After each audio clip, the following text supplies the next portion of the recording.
कट्टर हिंदुत्व छवि वाले गिरिराज सिंह जो हमेशा अपने बयानों के चलते सुर्खियों में छाए रहते हैं, एक बार फिर गिरिराज सिंह ने मुसलमानों को लेकर ऐसा बयान दिया है जो बेहद ही विस्फोटक है।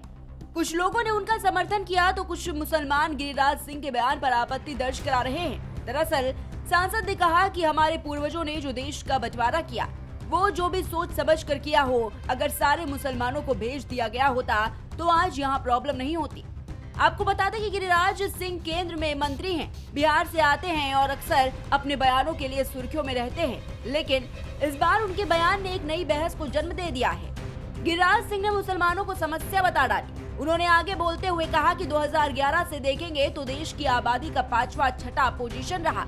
गिरिराज सिंह के मुताबिक अल्पसंख्यक की परिभाषा बदलने का वक्त आ गया है। उन्होंने कहा कि संविधान में हमारे पूर्वजों ने अल्पसंख्यक शब्द तो दे दिया, लेकिन अल्पसंख्यक की परिभाषा को परिभाषित ही नहीं किया। आपको बता दें कि केंद्रीय मंत्री के इस बयान ने भारत की राजनीति में एक नई बहस को जन्म दे दिया है। देश के तमाम मुस्लिम नेता और मुस्लिम समुदाय से जुड़ा हर एक नागरिक गिरिराज के बयान की घोर आलोचना कर रहा है। गिरिराज की ओर से उगले गए जहर ने मुसलमानों की आबादी को लेकर बड़ा सवाल खड़ा कर दिया है। दरअसल दुनिया में मुसलमानों की आबादी दूसरे पायदान पर और भारत में मुसलमानों की जनसंख्या 213 मिलियन यानी कि 21.3 करोड़ है। इसलिए गिरिराज ने कहा कि अल्पसंख्यक की परिभाषा बदल देनी चाहिए। आपको बता दें कि अल्पसंख्यक वो होते हैं जिनकी आबादी कम होती है और उन्हें अलग से कई तरह के प्रावधान दिए जाते हैं।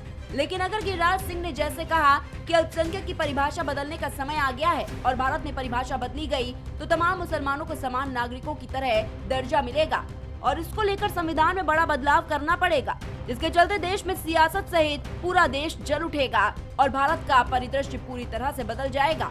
इसके साथ ही भारत में रह रहे घुसपैठियों या फिर आतंक के वेश में रह रहे मुसलमानों को कान खड़े हो जाएंगे। खैर, ये देखने वाली बात होगी कि आने वाले समय में भारत के संविधान में शामिल शब्द अल्पसंख्यक के मायने कब सुधरते हैं। लेकिन एक बात साफ है, गिरिराज सिंह के बयान ने उनके और भारतीय जनता पार्टी की कट्टरवादी सोच को उजागर कर दिया है कि भारत में रहना है तो दायरे में रहना होगा। Desk report, prime TV.